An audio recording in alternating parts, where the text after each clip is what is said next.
IPGSD semester 5 dari mahasiswa Universitas Muhammadiyah UHAMKA ingin melaksanakan tugas PLP, yaitu pengenalan di lapangan persekolahan.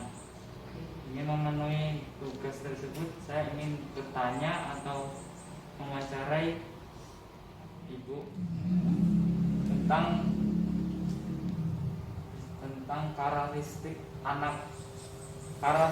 umum peserta didik. Yang pertama, sekarang sedang masa pandemi, upaya apa saja yang pembentukan karakteristik para siswa di sekolah ini? Jadi pembentukan karakter anak ya. Kalau di SD Negeri Karyamukti ini, upaya saya beserta Dewan Guru untuk mencikapi hal tersebut di dalam pandemi ini. Untuk membentuk karakternya anak itu, saya dengan anak itu bersikap lembut. Nah, lemah lembut dengan anak. Terus kemudian memberikan dorongan anak supaya anak itu berkembang dengan karakternya masing-masing. Kemudian kita sebagai kepala sekolah dan guru, jangan sekali-sekali usaha kita jangan sekali-sekali membandingkan anak satu dengan yang lain. Akhirnya anak itu nanti kalau dibanding-bandingkan satu dengan yang lain, anak bisa minder. Jadi semangat belajarnya nggak ada. Nah, ada lagi memberikan pujian-pujian ketika anak itu bisa menyelesaikan tugasnya, bisa contohnya bisa bermain dengan sesuai kemampuannya dan lain-lain. Itu kiranya jawaban saya. Ini pertanyaan selanjutnya mengenai struktur organisasi tata kerja dalam sekolah. Yang nomor 5. Dan bolehkah Ibu menjelaskan pelanggaran apa saja yang pernah dilakukan pendidik dan tenaga kependidikan yang dapat mengganggu proses belajar mengajar pada siswa, dan bagaimana cara mengatasinya? Ya. Ini maksudnya pelanggaran ya, pelanggaran anak didik. Pelanggaran apa? Maksudnya gitu. Pelanggaran yang misalnya dilakukan anak, kemudian guru menegurnya, gitu. Kalau misalnya memang kalau ada anak yang melanggar suatu peraturan sekolah, itu kepala sekolah pun menganjurkan guru memberi tindakan yang mendidik. Tetapi contohnya misalnya anak itu tidak pakai seragam. Nah, anak itu disuruh lari kan mengeluarkan keringat biar sehat. Nah, misalnya dia nggak mengerjakan PR, contohnya mengerjakan PR itu, kalau saya menyuruh guru-guru itu biar selesai waktu itu, nggak menunda-nunda PR itu, tanya dulu alasannya kenapa nggak dikerjakan. Nah, ada apa kok di rumah nggak mengerjakan PR?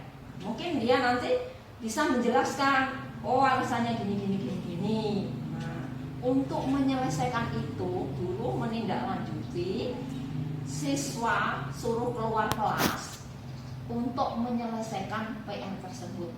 Itu kalau saran saya kalau di SD Negeri Karyamukti selama ini.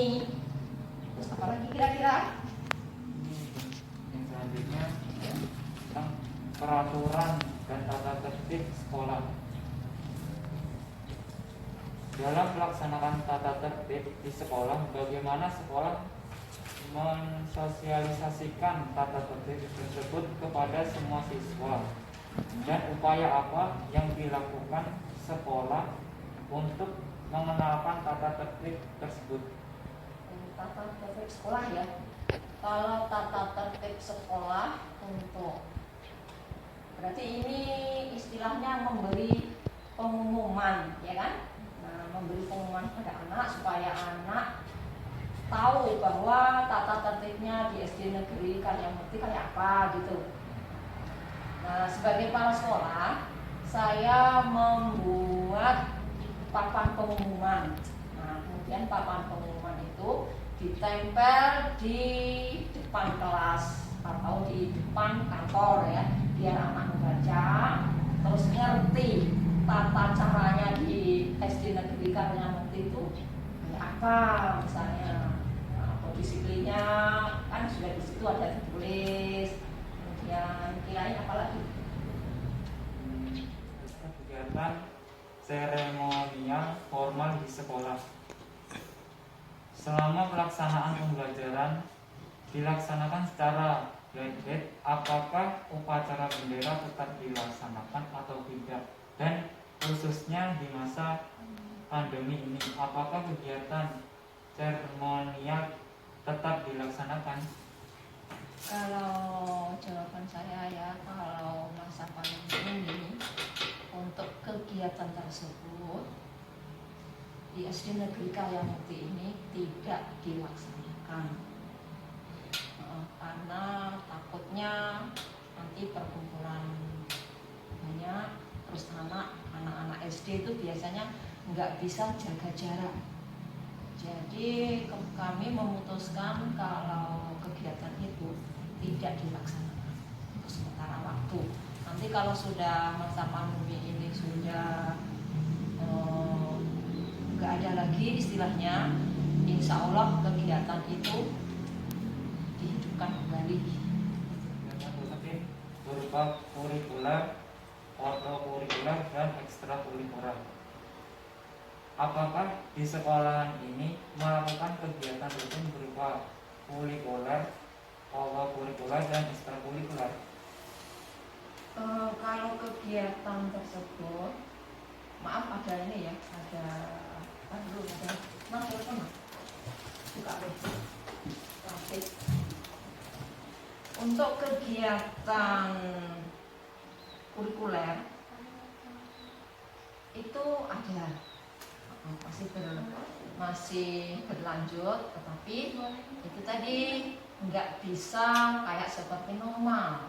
Jadi anak dibagi separuh-separuh, terus ada yang akan apa ganjil genap atau gimana lah cara guru-guru melaksanakannya gitu. Nah, untuk kurikuler sama nggak kayak normal, tetapi yang kegiatan ekstrakurikuler di sekolahan kami tetap juga melaksanakan walaupun dalam keadaan pandemi. Tapi ya itu tadi, dalam melaksanakan kegiatan tersebut kita pun harus waspada dengan anak-anak. Anak-anak harus jaga jarak, terus jangan saling kumpul-kumpul. Kadang di desa kayak gini nih, anak tuh susah ngaturnya. Memang kalau nggak gurunya yang gembor-gemborin tiap waktu, itu tadi anaknya kayak gitu. Yang kegiatan yang ekstrakurikuler kalau di SD Negeri Karyamukti ini yang selama ini dilaksanakan ya. Nah, itu hafiz Quran. Setiap hari habis sekolah. Nah, itu dijadwal dalam 1 minggu itu ya seminggu, tapi misalnya Senin anak kelas 1, Selasa anak kelas 2, dan selanjutnya sampai hari Sabtu sampai kelas 6 secara bergantian. Jadi nggak semuanya dalam satu kelas tuh 5 dulu masuk dalam sholat, tuh caranya ya. Dan contoh kegiatan apa saja dan apakah di masa pandemi ini kegiatan tersebut masih berjalan? Bagaimana cara melaksanakannya? Yang tadi sudah saya jelaskan. Jadi yang saya jelaskan tadi caranya itu tadi cara melaksanakannya ya. Jadi cara melaksananya itu tadi dalam satu kelas, dalam satu hari itu sudah pulang dari sekolah yang ekstra ya, ekstrakurikuler. Pulang dari sekolah itu anak langsung digiring ke musola. Nah, di musola pun itu karena ya kalau dalam satu kelas banyak itu dibagi dua. Nah, jadi separuh-separuh ekstranya. Kalau yang kokurikuler itu kan di kelas. Nah, sama kegiatan kayak gitu, sama cara mengasuhnya anak. Karena semasa pandemi ini ya kita harus semua guru, pokoknya warga sekolah lah, kalau kita memang mau belajar, yaitu tadi menjaga protokol kesehatan. Tuh. Dan pertanyaan yang terakhir ini mengenai praktik-praktik pembiasaan dan kebiasaan positif di sekolah. Sebelum proses KBM, pembiasaan apa yang dilakukan oleh siswa? Di masa pandemi ini kebiasaan-kebiasaan kami sebelum pembelajaran dimulai, tentunya kami dan guru-guru ya, terutama anak mau masuk, tes suhu dulu, kemudian anak mencuci tangan dengan sabun dan pakai masker itu sebelumnya. Nah sudah itu anak masuk kelas, berdoa, kemudian sudah berdoa, ya biasa selama menyapa gurunya, kemudian pelajaran dimulai. Dan setiap proses KBM pasti ada kegiatan pembiasaan. Lalu bagaimana jika siswa tidak mengikuti kegiatan pembiasaan tersebut? Apakah ada konsekuensinya? Konsekuensi berarti secara tindak lanjutnya diapakan gitu ya, mungkin dia gimana ya, bukan apa-apa. Ada, kalau anak misalnya nggak ikut pembiasaan dalam sebelum KBM, kalau dia nggak ikut, otomatis guru menegurnya, ngasih saran-saran, ngasih nasihat, dan jangan diulang lagi. Mungkin gitu untuk nasihatnya anak. Itu wawancaranya. Terima kasih atas jawabannya. Iya, sama-sama. Kalau saya tutur kata ada yang salah, saya minta maaf yang sebesar-besarnya. Iya, sama-sama. Terima kasih, Bu. Iya, sama-sama. Semoga berhasil lulus apa yang dikehendaki, bisa terkabul apa yang dicita-citakan juga. Waalaikumsalam warahmatullahi wabarakatuh. Nama saya Nova Iran Putra dari Prodi PGSD semester 5, mahasiswa dari Universitas Muhammadiyah UHAMKA. Di sini saya ditugaskan untuk memenuhi tugas PLP perkenalan lingkungan persekolahan. Saya di sini mau mencari ibu sebagai pamong di sekolah.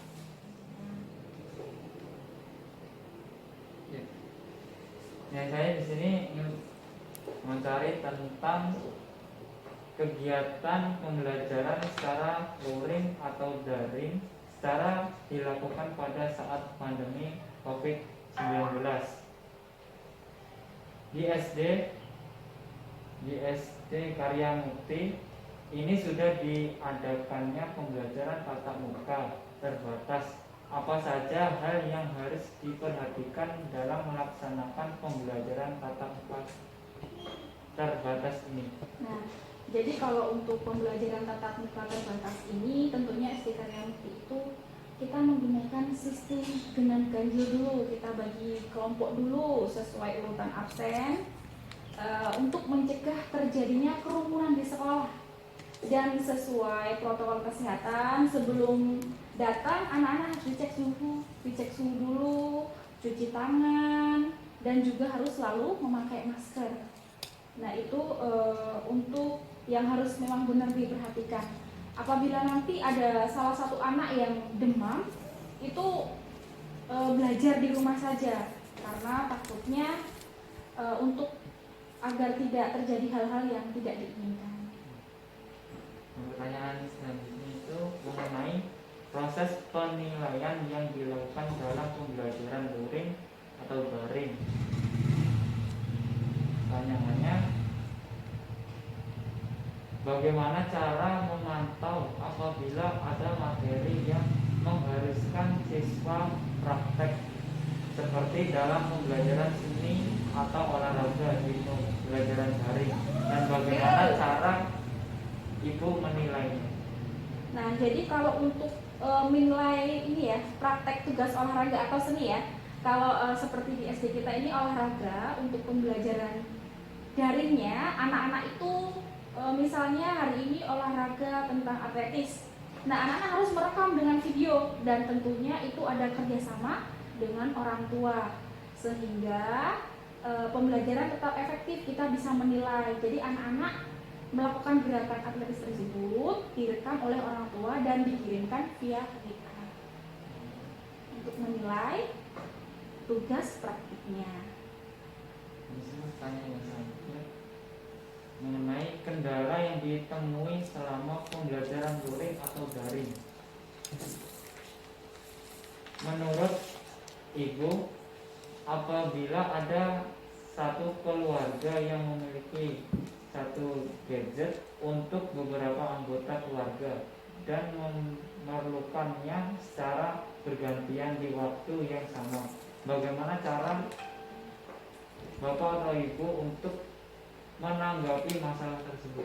Nah, kalau memang waktu bersamaan ya anak tersebut, kita menggunakan belajar secara luring ya, atau dengan pembelajaran offline. Jadi anak tersebut tentunya dengan kerjasama orang tua, kembali lagi kerjasama dengan orang tua, diantar anaknya dengan protokol kesehatan. Nah, di situ nanti kita memberikan pembelajaran secara luring atau offline.